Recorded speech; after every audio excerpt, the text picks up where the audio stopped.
Hi hello नमस्कार। आपल्या चॅनलवरच्या आणखीन एका नवीन व्हिडिओमध्ये मी ज्योती तुम्हा सर्वांचे मनापासून स्वागत करते। ज्योती सिंपल रेसिपीमध्ये आज आपण अगदी साध्या सोप्या पद्धतीने पालक पुरी कशी बनवायची ते पाहणार आहोत। पालक आपल्या आरोग्यासाठी अतिशय फायदेशीर आहे। पालकामध्ये मोठ्या प्रमाणात पोषक घटकांचा समावेश आहे। पालक पुरी ही बनवायला अतिशय सोपी असते। चवीला खमंग आणि कुरकुरीत असणारी ही पौष्टिक अशी पालक पुरी पटकन बनते। त्यामुळे ही पालक पुरी तुम्ही मुलांच्या डब्यासाठी सुद्धा देऊ शकता आणि सकाळच्या नाश्त्यासाठी सुद्धा बनवू शकता।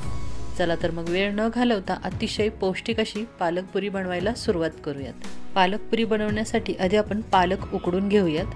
त्यासाठी एका कढईमध्ये 1 ग्लास पाणी घालूयात।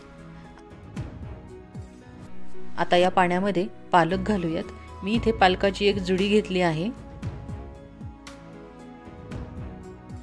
आता हा पालक आपण 1-2 मिनिटांसाठी शिजवून घेऊयात।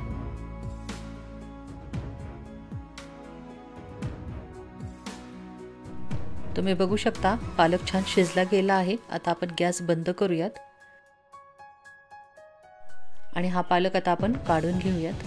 हा पालक गरम पाण्यातून लगेच थंड पाण्यामध्ये घालायचा, त्यामुळे काय होतं तर या पालकाचा हिरवा रंग आहे असाच राहतो। पालक उकडताना नेहमी पालक गरम पाण्यामधून लगेच थंड पाण्यामध्ये घालायचा, त्यामुळे त्याचा रंग छान हिरवागार राहतो। आता हा पालक आपण एका मिक्सरच्या भांड्यामध्ये घालूयात आणि या पालकाची छान बारीक पेस्ट तयार करून घेऊयात।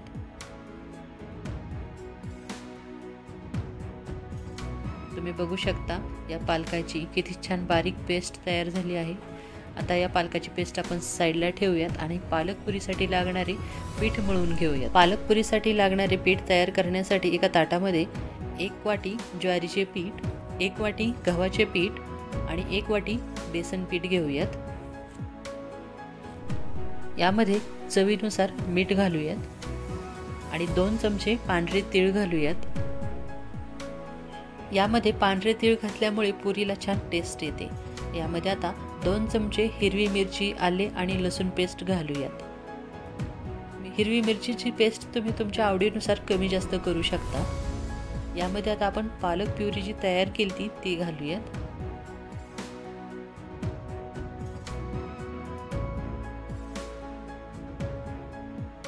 आणि आता हे पीठ छान मळून घेऊयात। शक्यतो पीठ मळताना पाणी वापरायचं नाही। आपल्या या पालक प्युरीमध्येच पीठ व्यवस्थित मळले जाते।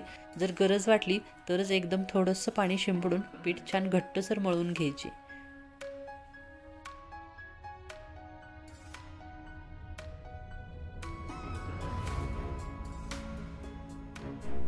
हे पीठ छान घट्टसर मळून घ्यायचे। पीठ घट्ट मळल्यामुळे पुरी अजिबात तेलकट बनत नाही। पीठ जर पातळ मळले गेले तर बऱ्याचदा पुऱ्या तेलकट बनतात, त्यामुळे हे पीठ मळताना नेहमी पीठ घट्ट मळून घ्यायचे। तुम्ही बघू शकता पीठ किती छान घट्ट मळले गेले आहे। आता हे पीठ आपण 10 मिनिटांसाठी झाकून ठेवूयात। 10 मिनिट झाले आहेत। आता आपण पुऱ्या बनवायला सुरुवात करूयात। आता हे पीठ पुन्हा एकदा व्यवस्थित मळून घेऊयात। यावरती आता 1 चमचा तेल घालूयात आणि पुन्हा हे पीठ व्यवस्थित मळून घेऊयात।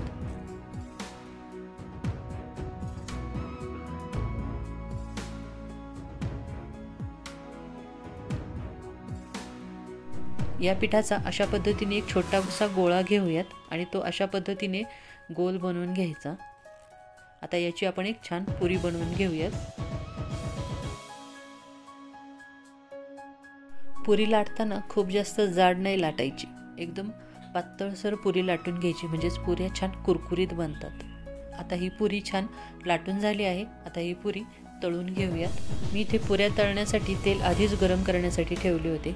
तेल आता छान कडकडीत गरम झाले आहे। यामध्ये आता आपण पुरी सोडूयात। पुरी अशा पद्धतीने झाऱ्याच्या साहाय्याने सतत खाली दाबत राहायची, म्हणजे पुरीवरती अशा पद्धतीने सतत गरम तेल टाकत राहायचं, त्यामुळे पुरी छान फुगते।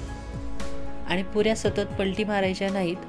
पुऱ्या जर सतत पलटी मारल्या तर त्यामुळे पुऱ्या तेलकट बनतात। त्यामुळे पुऱ्या पहिल्या एक बाजू छान व्यवस्थित तळून द्यायची आणि मग पुरीची पलटी मारायची आणि मग दुसरी बाजू सुद्धा छान तळून घ्यायची। आता ह्या पुरीची खालची बाजू छान तळली गेली आहे। आता ही पुरी आपण पलटी मारून घेऊयात।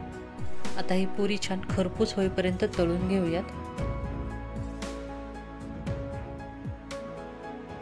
या पुरीच्या आता दोन्ही बाजू छान खरपूस तळून घेतल्या आहेत। आता ही पुरी छान तळून झाली आहे। आता ही पुरी आपण एका प्लेटीमध्ये काढून घेऊयात। तुम्ही बघू शकता पुरीला अजिबात तेल राहिलेलं नाहीये आणि अशाच पद्धतीने राहिलेल्या पुऱ्या तळून घेऊयात। आता ह्या पुऱ्या आपण सर्विंग प्लेटमध्ये काढून घेऊयात। तुम्ही बघू शकता पुऱ्यांना किती छान कलर सुद्धा आला आहे आणि पुरी किती छान फुगली गेली आहे। तयार झाली अतिशय पौष्टिक अशी आणि खमंग कुरकुरीत पालक पुरी। ही रेसिपी घरी नक्की ट्राय करा। तुम्हाला ही रेसिपी कशी वाटली मला कमेंटमध्ये नक्की सांगा। रेसिपी आवडली असेल तर व्हिडिओला लाईक करा आणि हो तुमच्या मित्रमैत्रिणींबरोबर ही रेसिपी नक्की शेअर करा। तुम्हाला जर आपल्या सर्व रेसिपी आवडत असतील तर चॅनलला सबस्क्राईब करा आणि हो शेजारचे बेल आयकॉन सुद्धा नक्की क्लिक करा। बेल आयकॉन क्लिक केल्यामुळे प्रत्येक व्हिडिओचे नोटिफिकेशन तुम्हाला तुमच्या मोबाईलवरती मिळेल, त्यामुळे तुमचा कोणताही व्हिडिओ स्किप होणार नाही। चला तर मग पुन्हा भेटूया अशा छानशा आणि नवीन रेसिपी बरोबर। तोपर्यंत मस्त खा आणि स्वस्त रहा।